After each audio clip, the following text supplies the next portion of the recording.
Hello, I'm Libby Znaimer, and welcome to this edition of Explained, exploring some basics around healthy aging.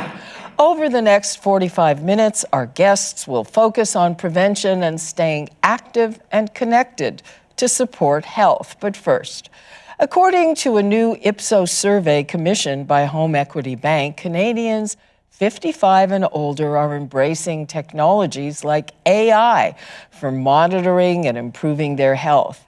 And they're increasingly investing in health and wellness because of its payoffs.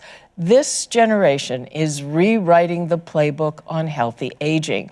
And to talk about the survey and its findings, we're joined by Yvonne Ziemecki-Fisher, Chief Customer, Brand and Advice Officer for Home Equity Bank. She was named a 2022 Strategy Marketer of the Year and is co-author of the book, Home Run, The Reverse Mortgage Advantage. Welcome, Yvonne. Thanks so much for being with us. Thank you very much for having me, Libby. Okay, well, according to the old stereotype about older people, they're digitally challenged, they're slow to embrace technology, but your survey found the opposite. Zoomers are early adopters of things like AI and smart apps.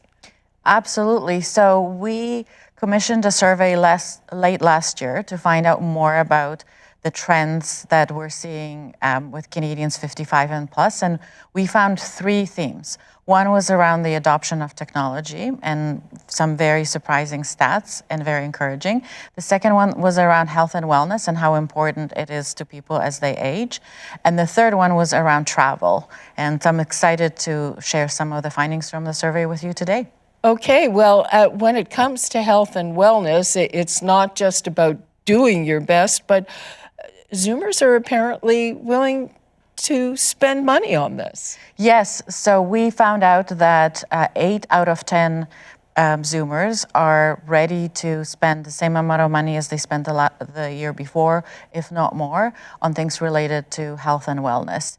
And they would rather cut from other categories to continue spending on health and wellness. So things like sports, and for older people, sports it's a different category, maybe not exactly the Olympics sports, but things like pickleball, things like paddle, things like golf, walking, swimming, and even dancing. I have a friend who's turning 70 in April, and she's throwing herself a Zumba party to make sure that she has a good time with her friends. So it's things like that that are very relevant. Well, even in my own life, and my husband is older than me and unbelievably fit, and we play tennis. He also plays squash and cycles and spends a lot of money on these things. But one of the things that we notice in our own friend group is that the difference between somebody who's fit at whatever age, 65, 75, even 80,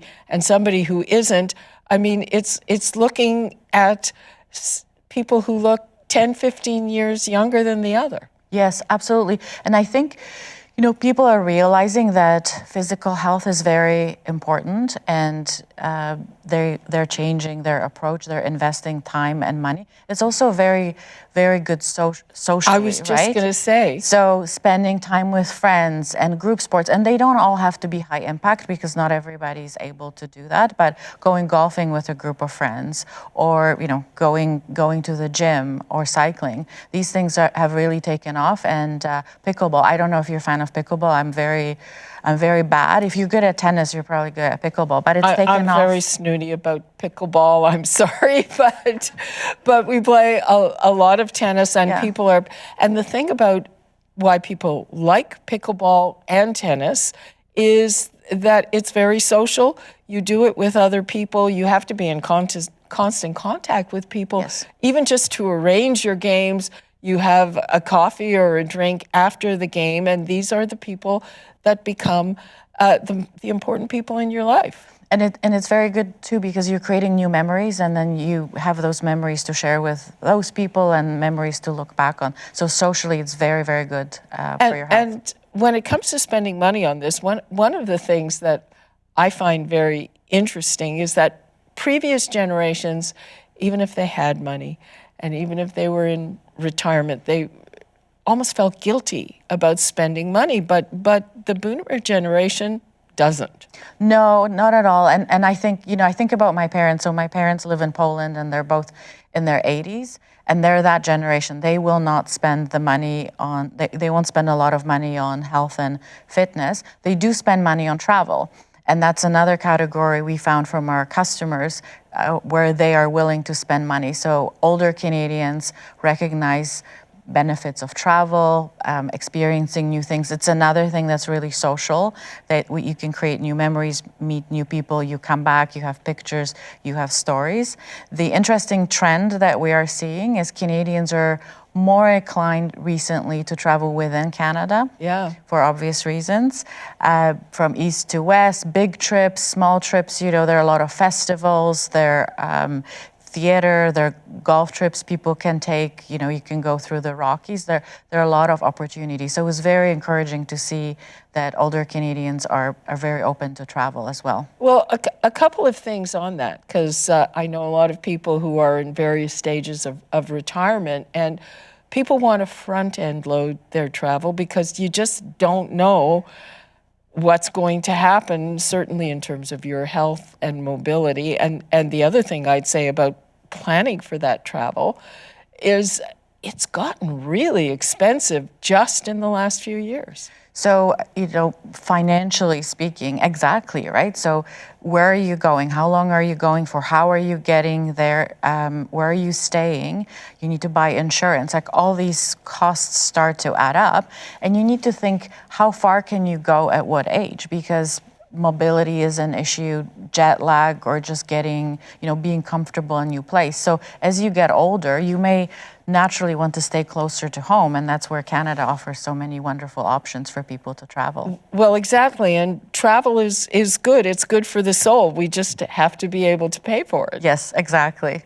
Talking about what can happen, and this is something that a lot of people don't want to think about, but we have to prepare for a time then maybe we won't be in such good shape. So how should people do that? So, all of us as we age, that we go through different stages of, what we're able to do. So obviously health and fitness, obviously travel if you can. But people also think about aging in place and staying at home. And time again, we hear 94% plus people want to stay in the home where they live because it's familiar and it's comfortable. But when I talk to clients, when I listen to calls, when they phone in, they often are looking for money to renovate because maybe they want to make changes to the kitchen, and not just to do the cosmetic updates, but to make it safer, make it more appropriate for hosting, for entertaining, for mobility. Bathrooms, people need to think about safety in the bathrooms and preventing falls and making sure that they're comfortable. And then outdoor places, older people spend a lot of time outdoors, front porch. My mother-in-law used to sit on the front porch and keep an eye on the entire neighborhood, and same with backyards. Older people love gardening. There's a lot of opportunities to spend time outdoors. So we find people, in their mid-60s start to think about, if they want to stay in the home that they love, what is it going to take to be safe and be comfortable? I even know people with long, skinny houses, and they've put elevators in. That's very expensive. Yes, elevators are expensive if you can fit them. Stairs are healthy if you can keep walking. My mom has heart problems, and stairs are amazing, but they're really hard for her to conquer, and she needs to take frequent breaks. But railings are important, making sure you don't have little rugs everywhere that you can slip on. So there's a lot of stuff that you can do to your home to make sure that you can age in place safely. So how do you invest for your future needs? And I mean, you may not be able to stay in your house. You have to be able to cover that as well. So, we're a company that offers reverse mortgages. We've been in business for 40 years. We're the leading provider, the original one.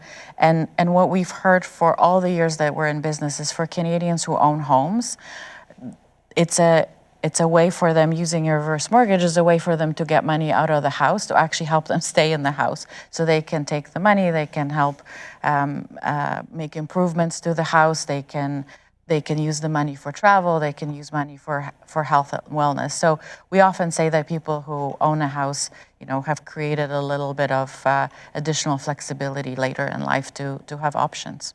Okay, so do you have any closing thoughts? Is there anything else that people can take away?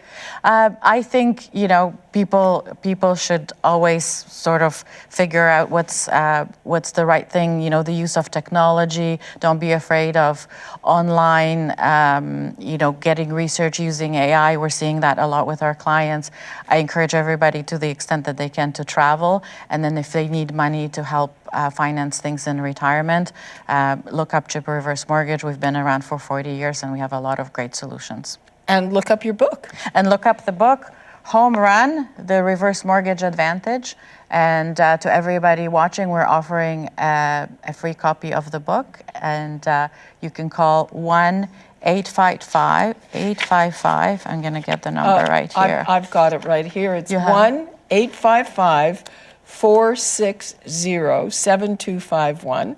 Again, 1-855-460-7251 to get your free copy of the book. Yvonne, thank you so much. That was really helpful. Thank you very much, Libby.